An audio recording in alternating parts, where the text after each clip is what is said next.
Before I begin, if you've ever believed that small acts of kindness don't really matter, or if you've ever been changed by a stranger in ways you didn't expect, please like, leave a comment, and subscribe to my YouTube channel. I never thought much about the old lady at first.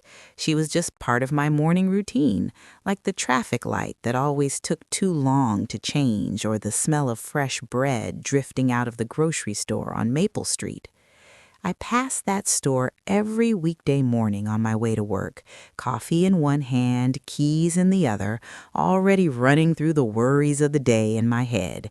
Bills, deadlines, the quiet loneliness of a life that looked fine from the outside but felt thin on the inside. And there she was, sitting on the low concrete ledge near the entrance, bundled in layers no matter the season, her gray hair tucked neatly under a faded scarf. The first time I noticed her, she didn't say a word. She just looked up at me with eyes that were tired but alert, the kind of eyes that had seen too much to beg anymore.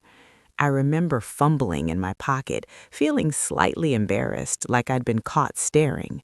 I pulled out a few coins and dropped them gently into the paper cup resting beside her.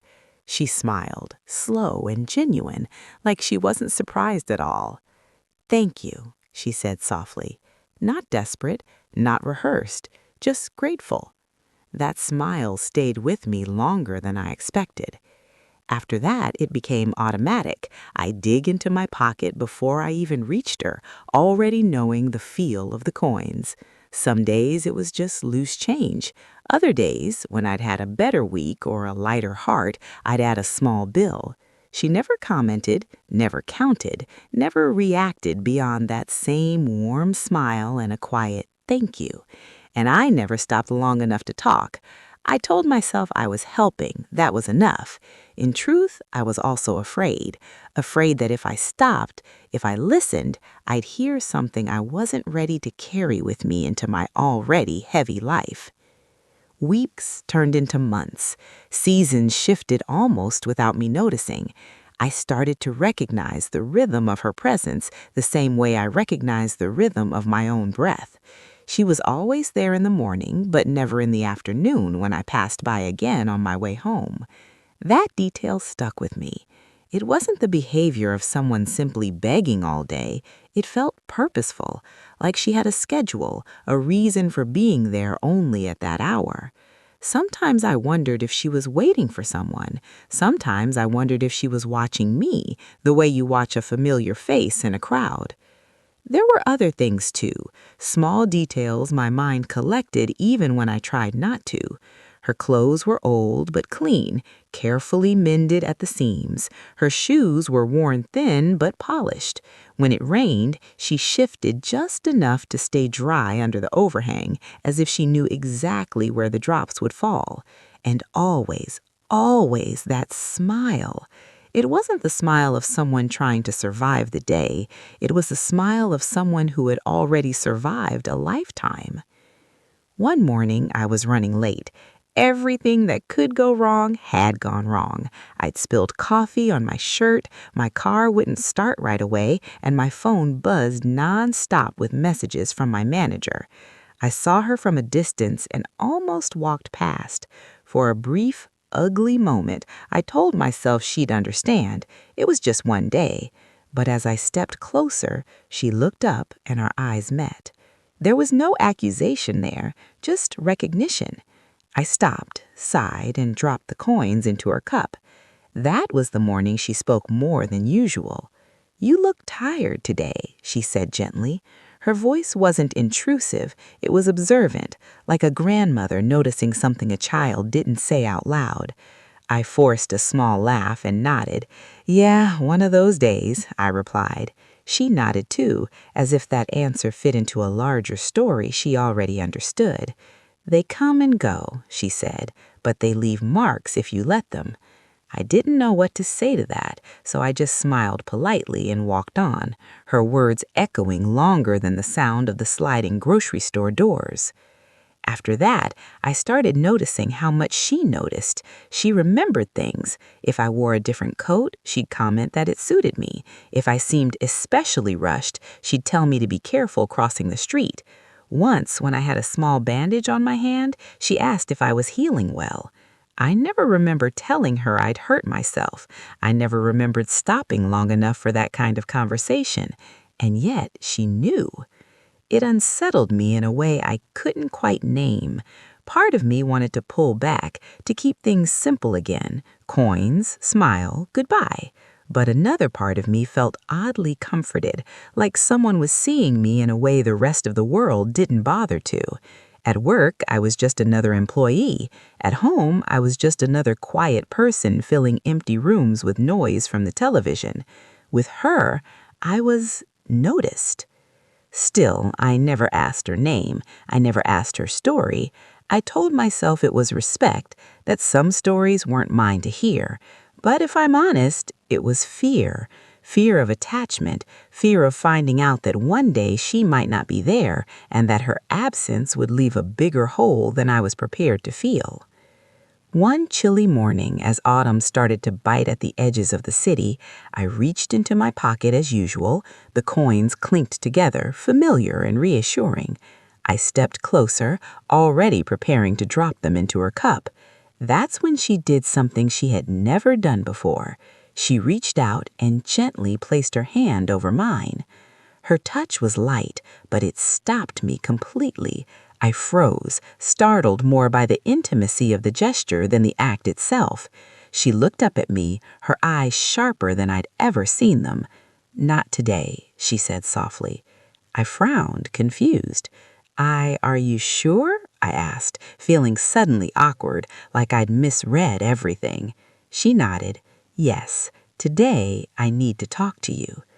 People were walking past us, carts rattling, doors opening and closing.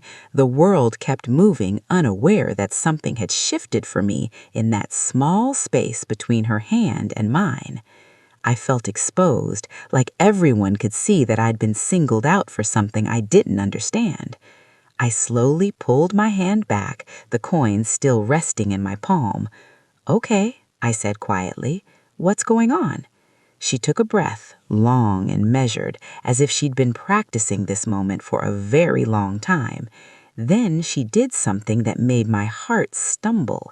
She said my name, not a guess, not a question, my full name, the one I rarely heard outside of official paperwork or my mother's voice.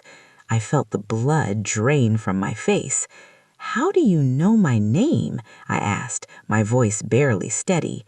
She smiled, but this time there was something else in it. Sadness, memory. "I've always known it," she said, "long before you started giving me change." My mind raced, searching for logic, for a reasonable explanation. Maybe she'd overheard someone say it. Maybe she'd seen my name on my badge one morning and I'd forgotten. But none of those explanations felt right. The way she said it wasn't casual. It was intimate, weighted with history.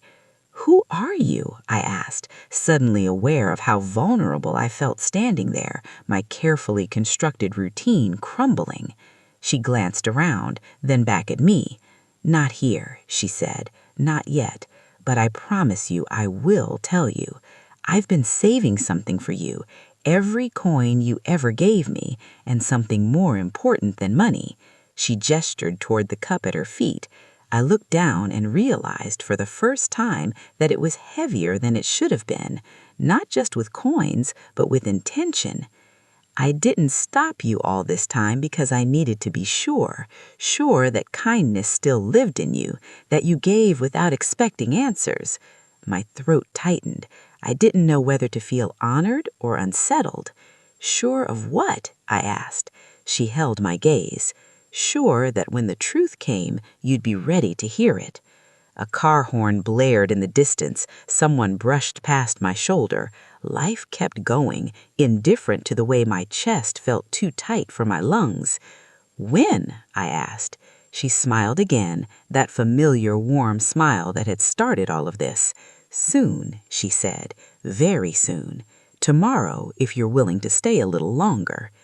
I nodded before I fully understood why, maybe because some part of me knew that whatever she was about to reveal had already been walking beside me for months, quietly reshaping me with each small act of kindness. I placed the coins back into my pocket, feeling their weight differently now.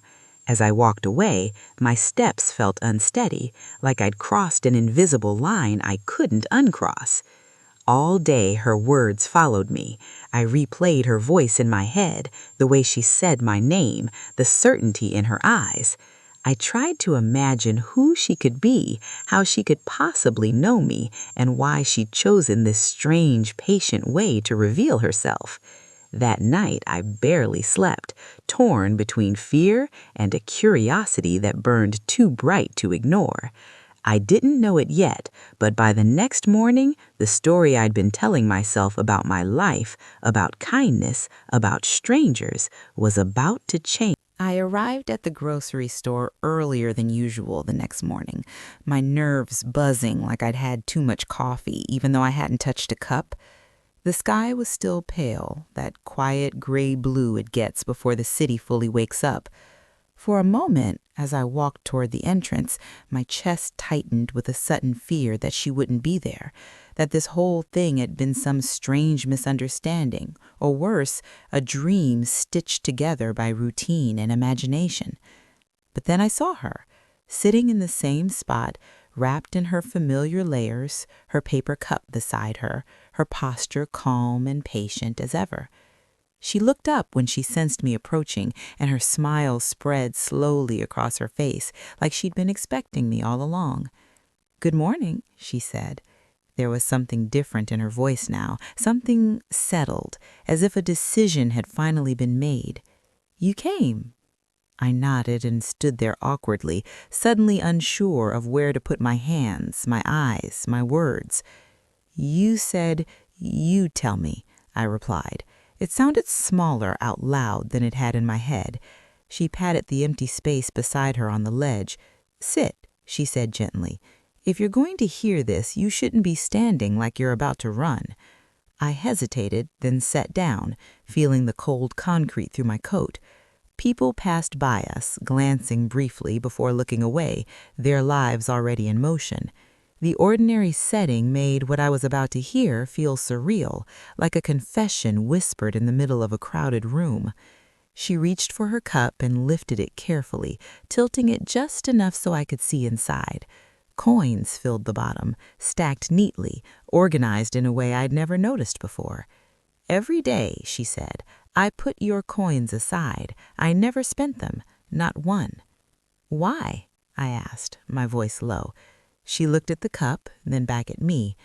"Because they weren't meant to be spent. They were meant to remind me." "Remind you of what?" I pressed. She took a slow breath, her eyes drifting somewhere past the store doors, past the street, as if she were looking into another time entirely. "Of who you were," she said, "and of who you might become." My heart began to pound. "I keep saying you know me from before, but I don't remember you." The words came out sharper than I intended, edged with frustration and fear. She didn't flinch. "I know," she replied softly. "You were very young then, and I didn't look like this." She reached into the worn bag at her side and pulled out a folded envelope, yellowed at the edges, handled enough times that the creases were soft. She held it between her fingers, but didn't give it to me yet. "Before I give you this, you need to understand something. I didn't sit here by accident. I chose this place, I chose this hour, and I chose to wait." "For me?" I asked. The idea felt too big, too self-centered to be true. She smiled sadly.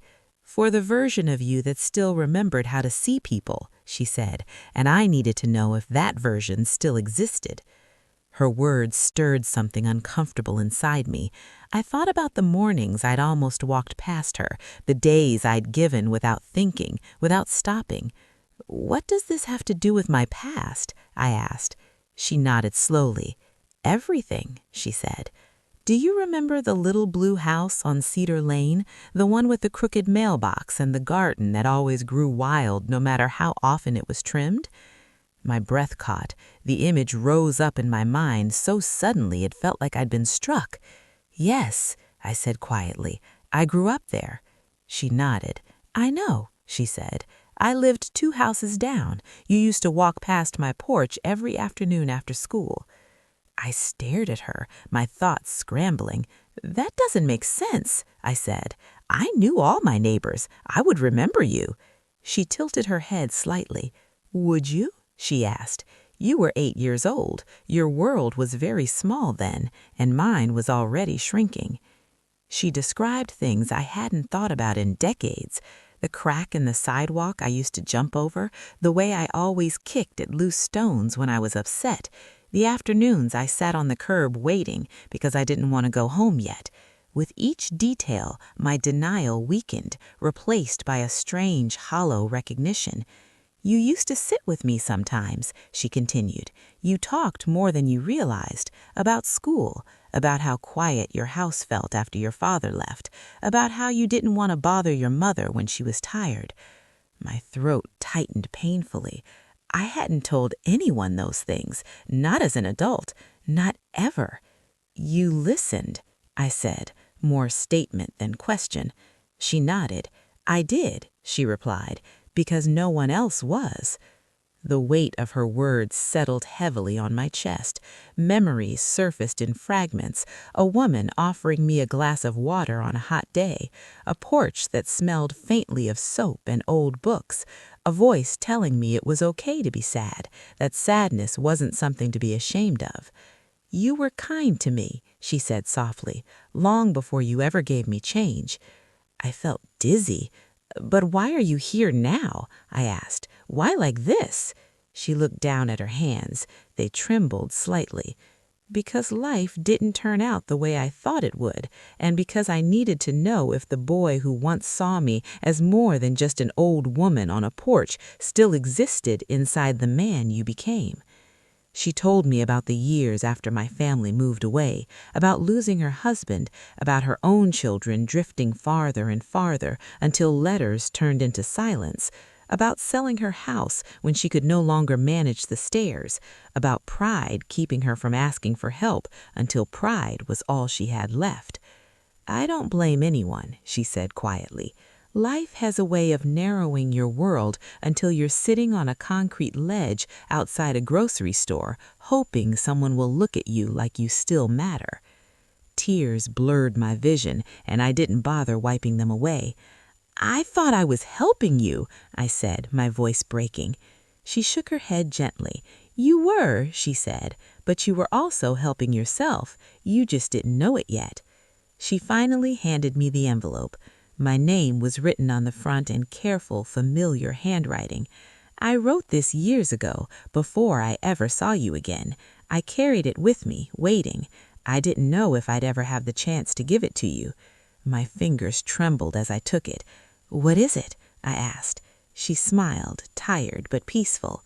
An apology, she said, and a thank you, and a reminder of who you are when the world tries to make you forget. I wanted to open it right then, but she placed her hand over mine. Not here, she said. Some things deserve quiet. She stood slowly, with effort, and I instinctively rose to help her. For the first time, she leaned on me, her weight light but significant. I won't be here much longer, she said, not dramatically, just honestly, but I didn't want to leave without giving you back what you gave me all those years ago. What did I give you? I asked. She looked up at me, her eyes bright despite everything. Proof, she said, that kindness can come back around, even when it takes decades. We stood there for a moment, the morning crowd flowing around us, and I realized how little the coins had ever mattered. It was the seeing, the remembering, the quiet choice to stop. As she gathered her things, she placed the cup of coins into my hands. Take them, she said. Do something good with them, something that keeps the circle going. I nodded, unable to speak. She squeezed my hand once, then turned and walked away slowly, disappearing into the thinning crowd. I watched until I couldn't see her anymore, clutching the envelope and the cup, my heart aching with gratitude and loss at once. I didn't know then that this wouldn't be the last lesson she'd leave me with, or that her presence would continue to shape my life long after she was gone. But as I stood there, the morning light warming my face, I understood one thing with absolute clarity. Kindness was never small. It was patient, and it was powerful enough to find its way back to you, even after a lifetime. I didn't open the envelope right away. I don't know why, exactly.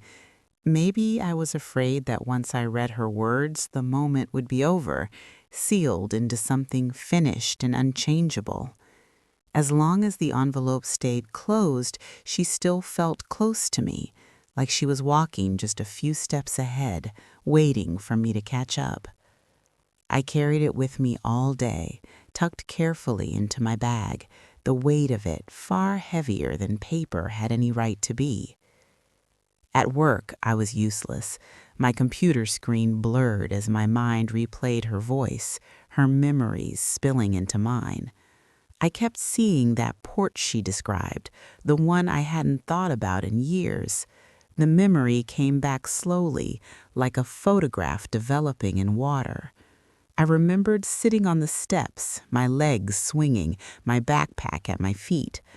I remembered feeling safe there, even if I hadn't known why at the time.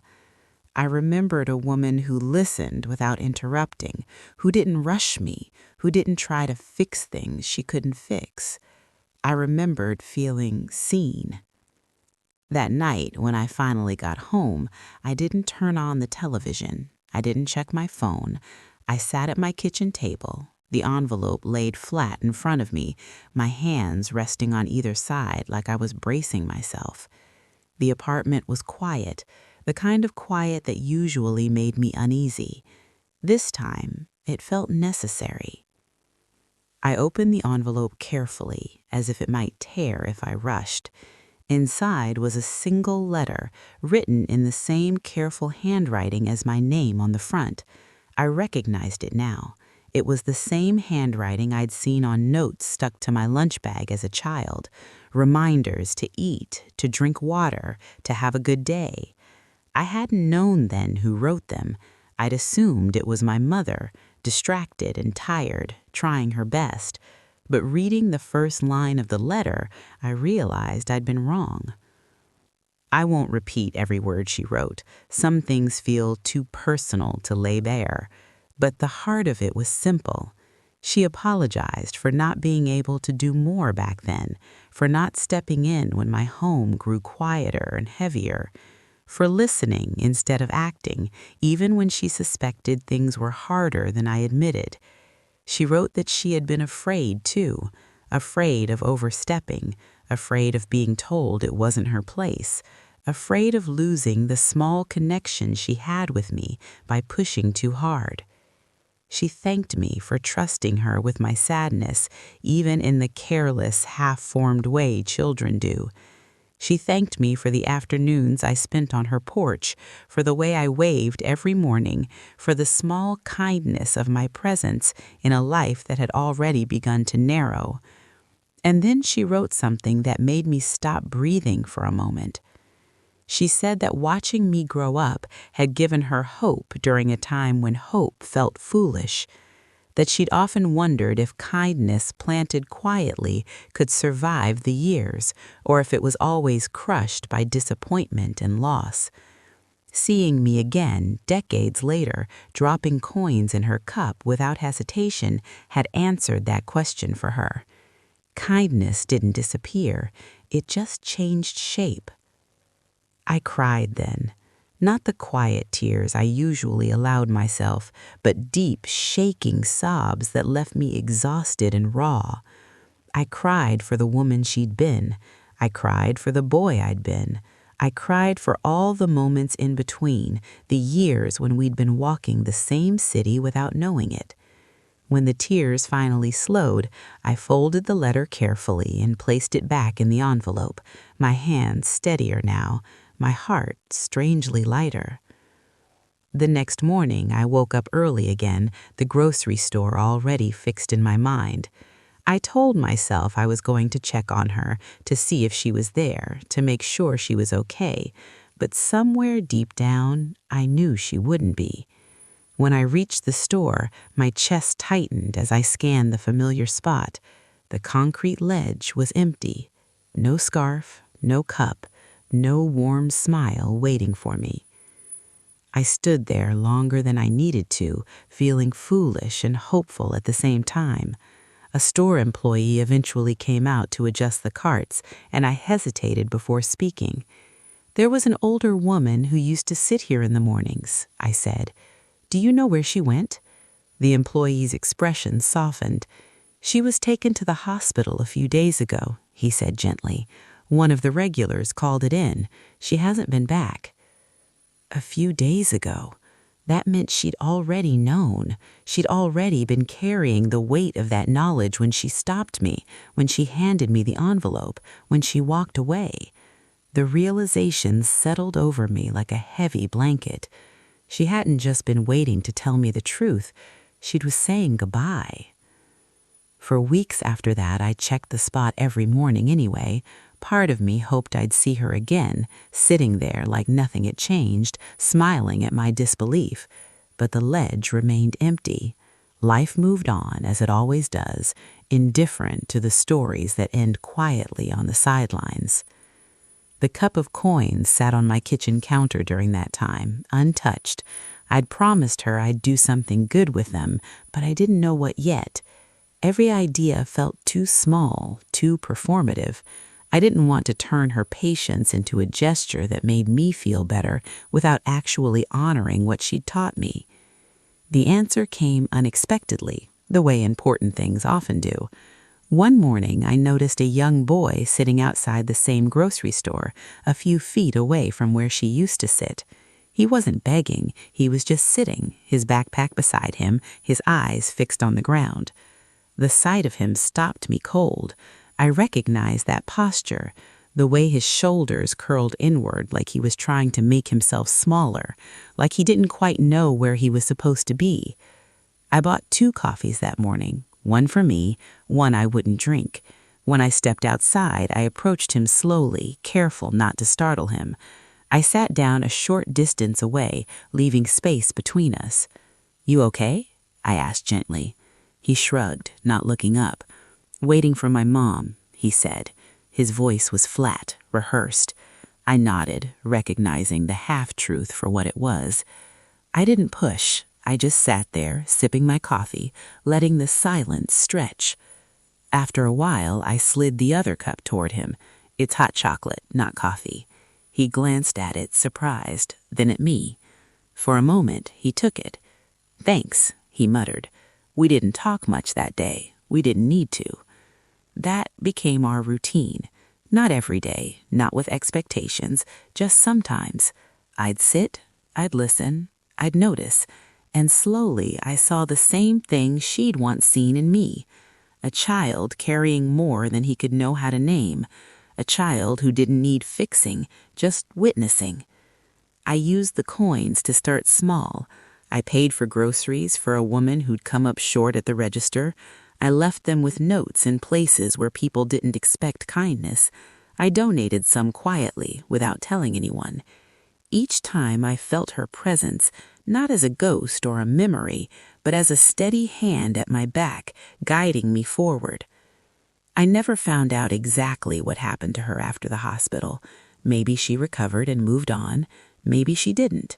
In a way, it didn't matter. She had already given me what she came to give, a truth I'd been circling my whole life without realizing it. Kindness isn't about saving people, it's about seeing them, and sometimes it takes years for that seeing to come full circle. Every morning now, when I pass the grocery store, I slow down. I look around. I stay open. I understand, finally, that no interaction is truly small, that every kindness carries a future we can't predict, and that sometimes the people we think we're helping are quietly shaping who we become, waiting patiently for the day we're ready to understand why. Time has a strange way of moving after something meaningful ends. The days kept coming, full and ordinary, but they carried a different weight now. I still woke up to my alarm, still rushed through my mornings, still passed the grocery store on Maple Street, but everything felt slightly tilted, as if my life had been nudged just enough that I couldn't stand in the same place anymore, even if I tried.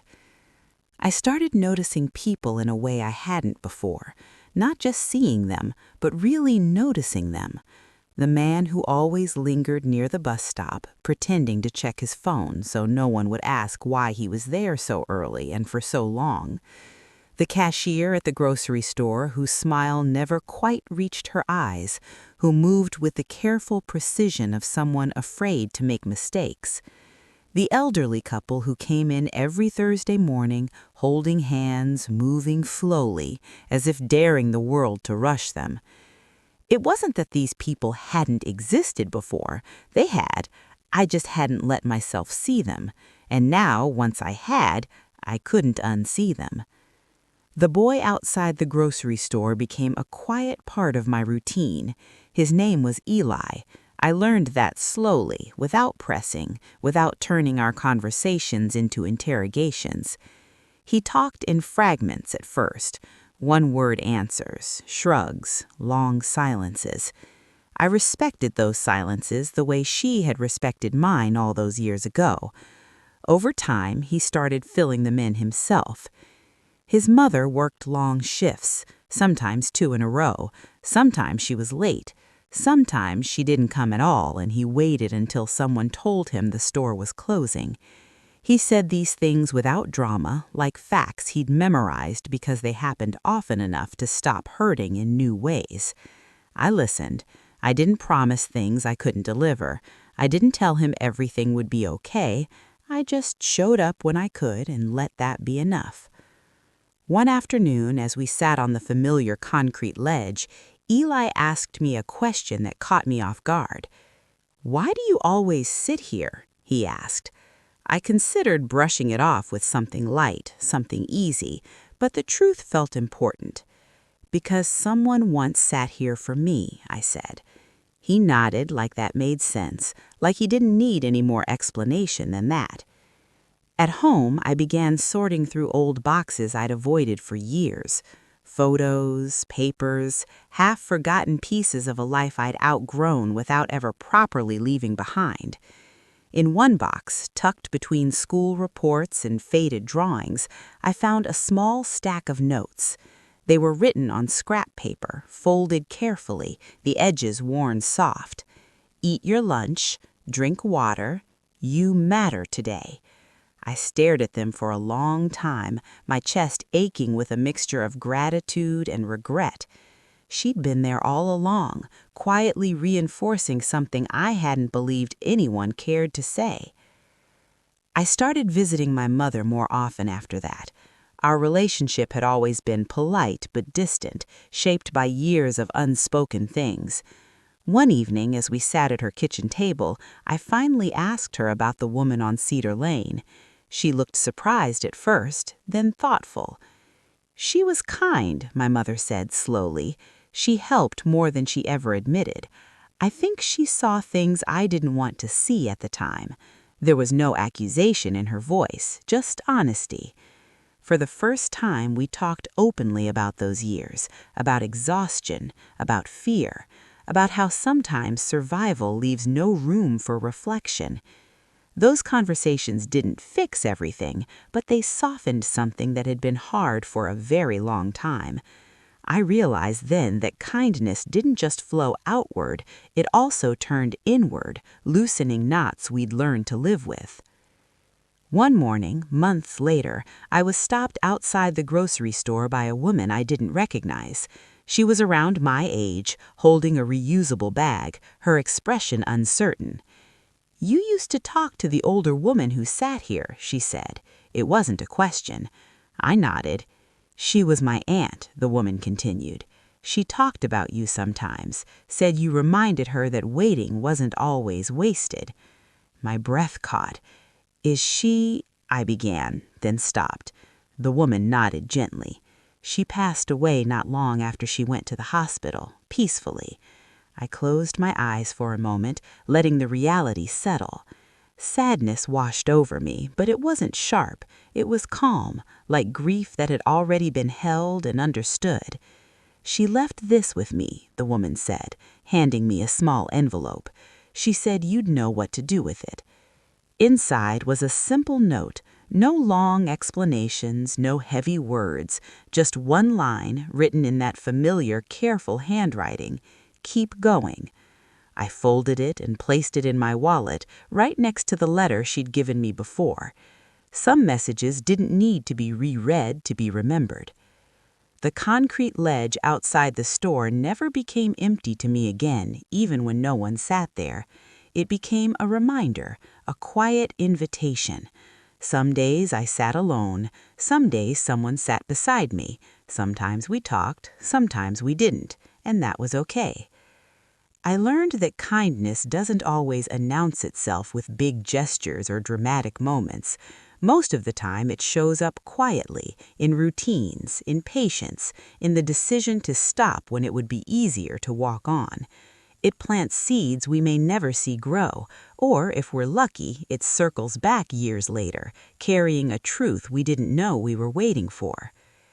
I still carry change in my pocket, not because I expect to give it away every day, but because it reminds me of what those small, almost thoughtless acts can become: a bridge, a mirror, a message passed forward through time, waiting for the right moment to be understood.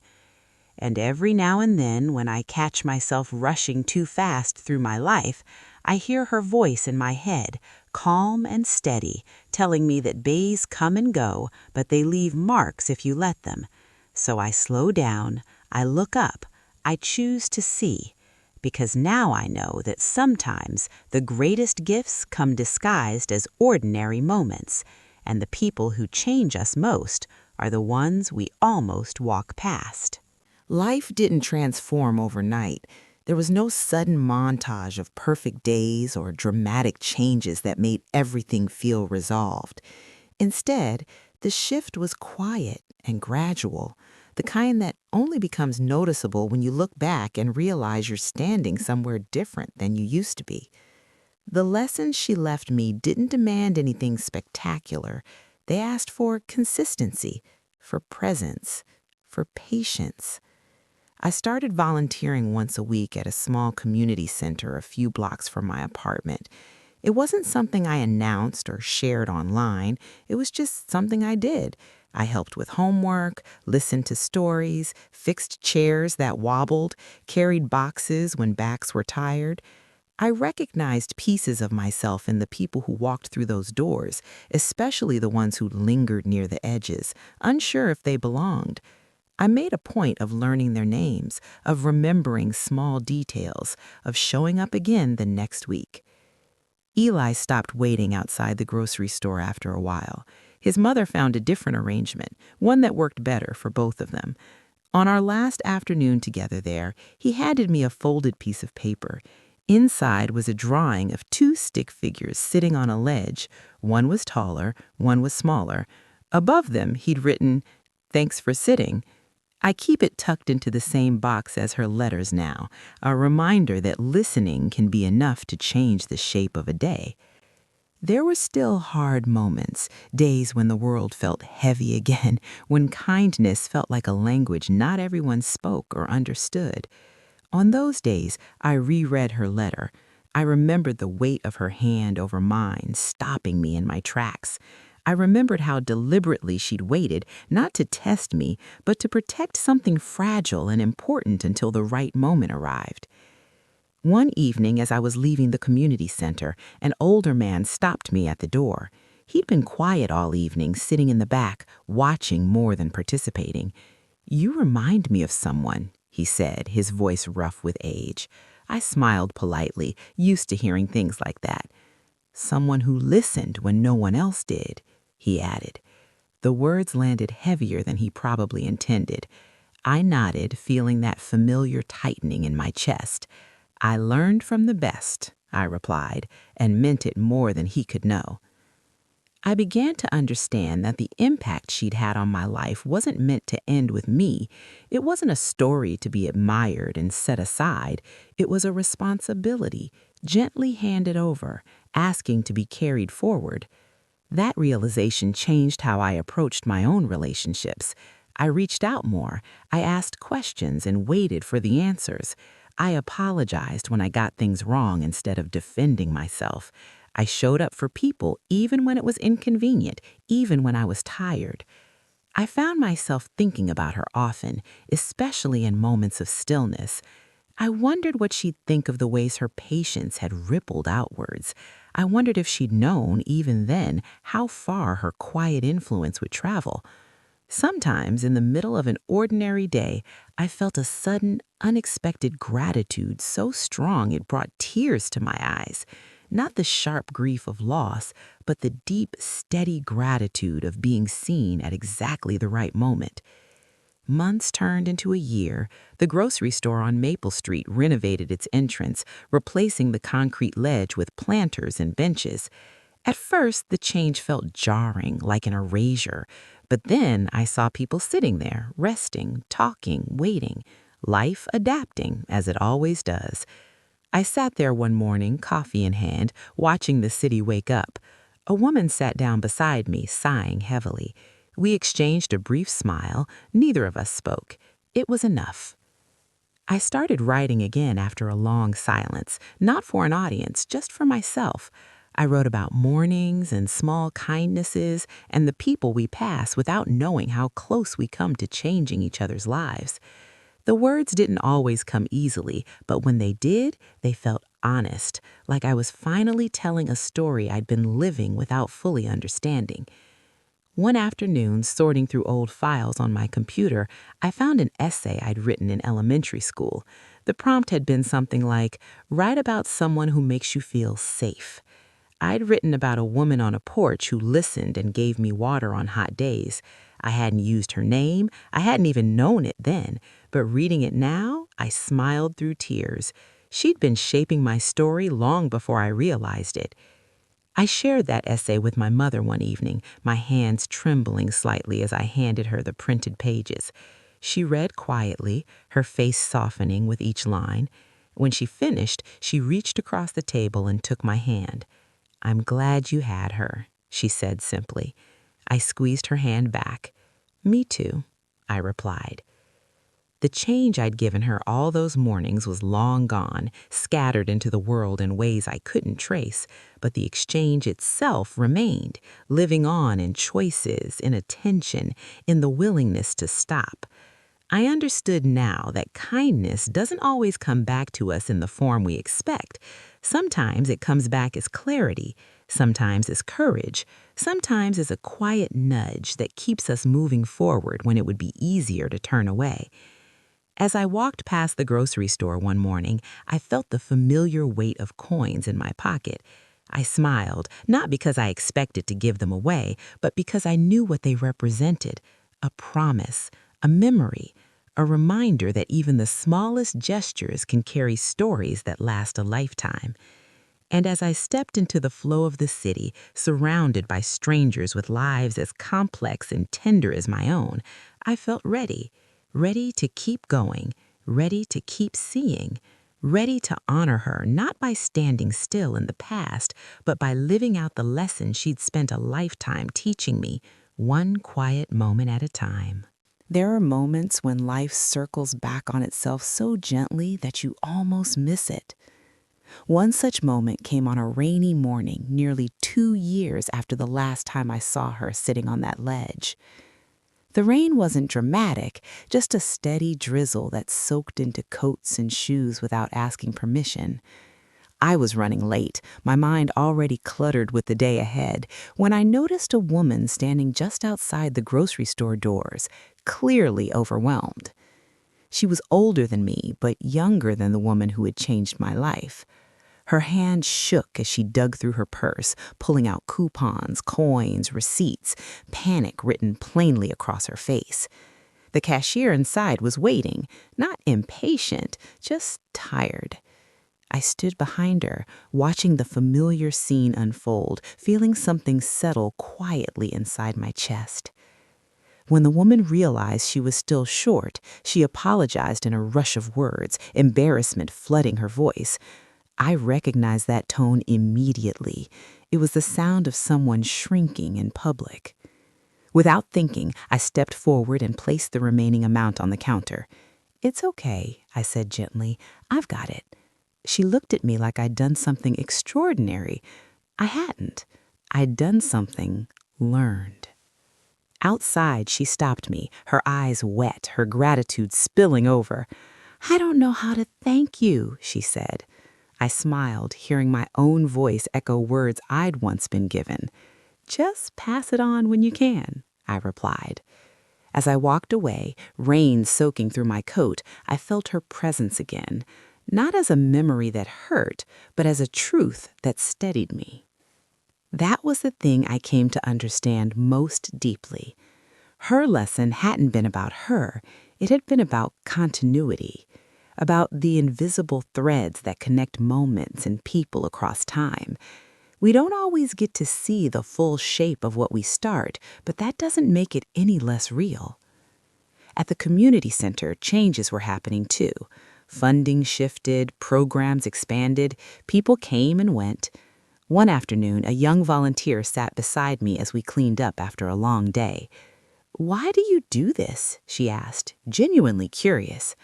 I thought about giving a simple answer. Instead, I told her a piece of the truth. "Because someone once showed up for me when they didn't have to," I said. She nodded thoughtfully. "I hope I can be that for someone someday." I smiled. "You already are," I told her. There were setbacks, of course, times when I failed to notice, days when impatience crept back in, and I walked past moments that could have mattered. I learned not to punish myself for those failures, but to let them remind me why the effort mattered in the first place.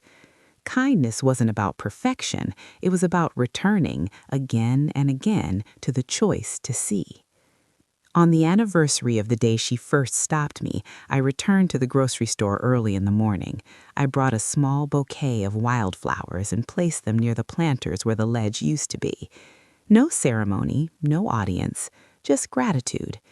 As I stood there, a sense of calm washed over me, the kind that comes from knowing you're carrying something forward the way it was meant to be carried. I realized then that she trusted me, trusted that I would do something with what she gave me, trusted that her waiting hadn't been in vain. That trust humbled me more than any praise ever could. Later that day, I opened my wallet and read the small note again. Keep going. 2 simple words, not instructions, not pressure, just permission. Permission to live attentively, permission to care without needing recognition, permission to believe that even when kindness feels unnoticed, it is still doing its quiet work. As the evening settled in, I sat by my window, watching the city lights flicker on one by one. Somewhere out there, people were waiting, not always for money, sometimes for understanding, sometimes for a moment of rest, sometimes for proof that they still mattered. I knew I couldn't meet every need. I wasn't meant to, but I could meet some, and that was enough. I thought back to the man I'd been before all of this, the one who walked quickly, eyes forward, heart guarded. I didn't judge him anymore. He had been doing the best he knew how, but I was grateful I wasn't him anymore. Grateful that an old woman with a paper cup and a patient heart had interrupted my routine and handed me a better way to move through the world. As the night settled in, I sat by my window, watching the city lights flicker on one by one. Somewhere out there, people were waiting, not always for money, sometimes for understanding, sometimes for a moment of rest, sometimes for proof that they still mattered. I knew I couldn't meet every need. I wasn't meant to, but I could meet some, and that was enough. I thought back to the man I'd been before all of this, the one who walked quickly, eyes forward, heart guarded. I didn't judge him anymore. He had been doing the best he knew how, but I was grateful I wasn't him anymore. Grateful that an old woman with a paper cup and a patient heart had interrupted my routine and handed me a better way to move through the world. As the night settled in, I sat by my window, watching the city lights flicker on one by one. Somewhere out there, people were waiting. Not always for money, sometimes for understanding, sometimes for a moment of rest, sometimes for proof that they still mattered. I knew I couldn't meet every need. I wasn't meant to, but I could meet some, and that was enough. The older I get, the more I understand that closure doesn't arrive with a clean ending. It arrives quietly, woven into ordinary days, revealed in the way we move through the world long after the moment that changed us has passed. I used to think closure meant answers, explanations, a sense of finality. Now I know it's something gentler. It's acceptance. It's continuation. Years have passed since the morning she stopped me outside the grocery store. The city has changed in ways both obvious and subtle. New buildings have gone up, old ones have disappeared. Stores have closed and reopened under different names. But some things remain. The rhythm of footsteps on the sidewalk, the pause before automatic doors slide open, the way people avoid each other's eyes when they're afraid of being seen. I don't avoid that anymore. I still work, I still worry about bills and time and the quiet fear of falling behind. I'm still human, still imperfect, still capable of walking past moments I shouldn't. But now, when I catch myself doing that, I stop. I breathe. I remember a hand gently covering mine, stopping me in my tracks, not with urgency, but with care. I never learned her full story, not every detail, and I don't feel the need to. What she gave me wasn't information, it was orientation, a way of facing the world that felt truer than the one I'd been using. She taught me that waiting isn't always passive. Sometimes it's active, intentional, full of hope that doesn't shout, but endures. Every so often, someone asks me why I do the things I do, why I volunteer, why I take the long way home, why I stop to talk when it would be easier not to. I don't tell them everything. I don't need to. I usually just say, because someone once did that for me. That answer feels complete. I keep her letters in a small wooden box on my bookshelf now, not hidden away, but not displayed either. They're not meant to be artifacts. They're meant to be touchstones. On days when the world feels especially sharp, I take one out and hold it for a moment, grounding myself in the truth she trusted me to carry forward. I've watched the circle continue in ways that still surprise me. The young volunteer at the community center now runs her own program. Eli sends me a message once a year, short and awkward, but warm.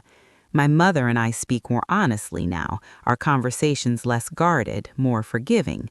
These are not coincidences, they are continuations. One morning, standing outside the grocery store, I noticed a man sitting near the planters, staring into his hands like he was bracing himself for something he didn't know how to name. I sat down nearby. We didn't speak at first. Eventually, he sighed and said, "Hard day." I nodded. "Yeah," I replied, "some days are." That was enough to open the door. We talked for a while, nothing dramatic, nothing that would make a headline, but when he stood to leave, he looked lighter, and I knew with quiet certainty that the circle had moved one step further. I've come to believe that the world is held together by these moments, not by grand gestures or sweeping changes, but by small interruptions, by people who stop when they don't have to, by those willing to sit beside someone else's heaviness without trying to rush it away. She once told me that days come and go, but they leave marks if you let them. I let that day mark me. I let her mark me. And in doing so, I found a way to live that feels more honest, more connected, more human. If there's one thing I hope you take from my story, it's this. You never really know who's watching, who's waiting, or who's quietly carrying something you could help lighten just by noticing them. You don't have to fix anyone, you don't have to save anyone, you just have to see them. I still carry change in my pocket. I still slow down outside the grocery store, and every time I do, I feel a familiar warmth settle in my chest. Not sadness, not longing, gratitude for the old woman who waited, for the boy I once was, for the chance to keep going, exactly as she asked. Some stories don't really end. They just settle into you and become part of how you breathe, how you listen, how you decide who you want to be when no one is watching. I didn't realize it at first, but this story had already become that for me. It lived in the pauses I allowed, the patience I practiced, the moments I chose presence over convenience. One late afternoon, years after everything began, I found myself back on Cedar Lane. I hadn't planned it. I was driving without much thought, letting the road decide for me, when I realized where I was. The blue house was gone, replaced by something newer, cleaner, more forgettable. The porch where I'd once sat swinging my legs no longer existed. For a moment, grief rose up again, sharp and unexpected. But then I understood something important. Places change. What happened there doesn't disappear with them. I parked the car and walked slowly down the street, letting the memories come without forcing them. I could almost hear her voice, calm and patient, asking questions that made space instead of filling it. I smiled to myself, standing there alone, realizing that even though the physical place was gone, the safety she'd given me had stayed. It had followed me all these years, waiting for me to recognize it for what it was. On my way back, I stopped by the grocery store out of habit. A teenager was collecting carts, humming to himself. A tired parent juggled bags and a restless child. Near the entrance, a woman sat on one of the benches, her posture familiar in a way that made my chest tighten. I hesitated, the old instinct to keep moving tugging at me. Then I stopped. Of course I did. We talked, not about anything earth-shattering, just life, waiting, weather. But when I left, she thanked me in a way that felt deeper than the conversation itself. I realized then that this was how it would keep happening, not as a single dramatic moment, but as a series of quiet ones, stitched together over time. That night, I added one more thing to the wooden box on my shelf, a simple note I'd written to myself. It said, "You noticed. Keep noticing." I closed the box gently, not because the story was over, but because it was safe there, woven into everything else. If you're listening to this and wondering whether small kindnesses really matter, whether stopping really changes anything, I hope my story answers that for you. You may never see the full circle. You may never know the names, the histories, the quiet connections your actions create, but that doesn't mean they aren't there. I was once a child who needed someone to listen. I became an adult who almost forgot how. And then, because of an old woman who waited with patience and purpose, I remembered. That remembering became my way forward. So if you pass someone tomorrow and feel that small tug in your chest, that moment of hesitation, I hope you listen to it. Sit down, say hello, offer what you can. Sometimes it's change, sometimes it's time, sometimes it's simply attention. You never know what story you're stepping into or how long it's been waiting for you. And somewhere, somehow, I believe she knows that the waiting wasn't wasted, that the kindness continued, that the circle is still moving. There came a point when I stopped thinking of her as something that had happened to me and started understanding her as something that lived through me. That shift was subtle, almost unnoticeable at first, but once it settled in, it changed how I held my own story. I no longer replayed our last conversation with a sense of loss. I replayed it with purpose. One winter, the community center faced the possibility of shutting down one of its programs. Funding was uncertain, volunteers were stretched thin, and the people who relied on that space most were the ones with the least voice in the decision. I found myself sitting in a meeting, listening to numbers and logistics, when a familiar feeling rose in my chest. That quiet discomfort of knowing something mattered, even if it wasn't easy. I raised my hand. I spoke up. Not eloquently, not dramatically, just honestly. I talked about presence, about what it meant to have a place where someone noticed if you didn't show up. The room grew quiet in the way it does when truth lands without needing decoration. The program stayed. Afterward, one of the staff members pulled me aside. "You're good at this," she said. I shook my head. "I'm just paying attention," I replied, and I meant it. Attention was a skill anyone could learn, but few practiced long enough to trust its power. I started mentoring quietly, one-on-one, never formally labeled as such. People would ask questions, I'd listen. Sometimes I'd share a piece of my story, but never the whole thing. Not because I was hiding it, but because it wasn't mine alone anymore. It belonged to the moments it inspired, not the details it contained. One evening, walking home under streetlights that hummed softly above me, I realized something else. I was no longer afraid of attachment the way I once had been. I didn't avoid people to protect myself from loss. I understood now that loss was part of the exchange, not a failure of it. Caring meant risking grief, and grief, when held gently, meant something had mattered. I visited her resting place once. It was simple, quiet. I stood there longer than I expected to, not because I felt obligated, but because I felt accompanied. I spoke out loud, just a few words, thanking her for waiting, for noticing, for trusting me with what she had planted. The wind moved through the trees, soft and steady. I didn't expect a sign. I didn't need one. As I turned to leave, a thought came to me so clearly it felt like memory rather than realization. She had never been testing kindness to see if it still existed. She had been recognizing it, the way you recognize something familiar after a long absence. She saw it in me because she had once helped shape it, and when she saw it again, she knew it was time to pass the responsibility on. That understanding changed how I told the story to myself. I wasn't the hero of it, neither was she.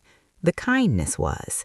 It moved between us, through time, patient and resilient, waiting for hands willing to carry it forward.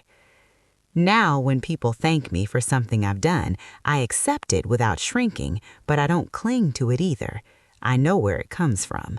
I know it doesn't belong to me alone. I let it move on. There are days I still fail, days I rush, days I choose convenience over connection. When that happens, I don't spiral into guilt. I remember her voice, steady and forgiving, reminding me that days come and go, and we get to choose which marks we keep. I choose to return, again and again. If you've stayed with me through this story, I want you to know something.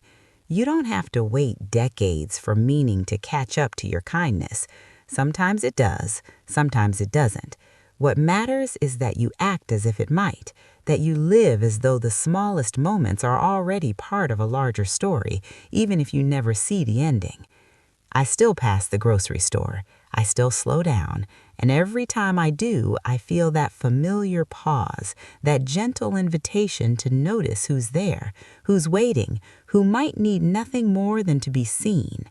That pause is her legacy, and now it's mine to carry. The years that followed her passing were quieter in some ways, but richer in others. Life's rhythm returned to its familiar cadence, work, errands, the occasional late-night reflections, but I carried a new lens. Every small gesture, every moment of attention was now imbued with the memory of her patience and wisdom. I realized that the old woman had not just left me letters or coins, she had left me a framework for living, a map to navigate the often unseen currents of human connection. It wasn't always easy. There were mornings when I still rushed past people who needed a word, a glance, or a nod. Sometimes I forgot to stop, to truly see, to listen. And when I noticed my own impatience or indifference, I would pause and think of her, how she had waited, not with judgment, but with a quiet faith in the goodness of small acts. That memory, like a steady heartbeat, reminded me to try again every single time. I became more aware of the city around me. I noticed the man who always fed the pigeons outside the library, the young mother who struggled with her stroller on the uneven sidewalk, the teenager clutching a crumpled homework sheet on the corner of the park. I began to carry spare coins again, not for transactions alone, but for small moments of connection, the way she had first taught me without ever saying it aloud. Sometimes a coin led to a smile. Sometimes it led to a conversation. Sometimes it simply reminded someone that they were noticed. It was on one of those mornings that I finally understood how far the circle had expanded. A young woman approached me, her eyes searching, a hint of nervousness in her step. "Excuse me," she said, her voice tentative. "I saw you give a man some change here last week, and it made me think about the people around me. I started doing the same." I felt my chest tighten in that familiar way, a mixture of surprise, pride, and awe. "You don't know what it means to me," I said softly. She shook her head. "I think I do," she replied, smiling.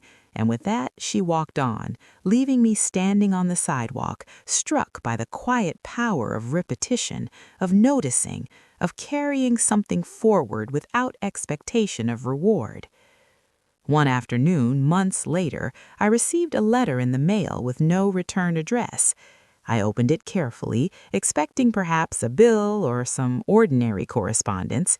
Inside was a short note, the handwriting unfamiliar but deliberate. "Kindness travels farther than you think. Keep noticing." I read it twice. Then I smiled. Somewhere the ripple I had begun, perhaps started decades ago, was still moving, still touching lives in ways I could never fully measure. I began to understand that her gift wasn't just the act of stopping me or handing over the envelope. It was the lesson in continuity, that patience, attention, and genuine human connection do not expire. They are carried forward by those willing to hold them, even if only for a moment, even if only for one person at a time.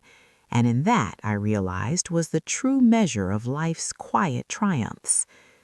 I still carry change in my pocket. I still slow down at that corner even when I'm late, even when the world feels too big, too fast, too indifferent. I still pause when I pass someone who seems unseen. Sometimes they notice, sometimes they don't. Sometimes I am simply reminded of the woman who once taught me that the act of noticing, of holding space for another person, is itself a miracle. I never expect acknowledgement for these moments. I never need it, because the gift has already returned in forms I cannot always see, in small smiles and paused footsteps, in the way someone breathes easier because they were seen. The circle continues. That old woman with her paper cup and patient heart lives in the choices I make every day, in the way I treat strangers, in the way I carry my own memories and transform them into action. And as I sit now, writing this, looking out over a city that still rushes past, I feel her presence as if she were standing beside me, calm, observant, steady, reminding me that the smallest gestures are not trivial, that the kindness you show, even when it seems unseen, echoes through time, that the moments we choose to stop, to notice, to care, are the ones that change lives, not just for others, but for ourselves. So I walk a little slower, I give a little more freely, I listen a little longer, and I remember her words, her patience, her quiet faith, that the world is held together in part by the people who choose to stop, even for just a moment, that the world remembers those moments even when we forget, that we too can carry the circle forward. Her legacy is alive in me, and now in the world I touch, however briefly.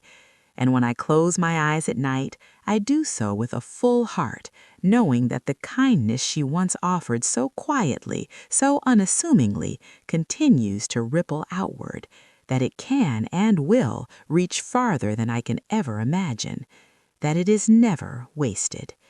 And for that, I am forever grateful.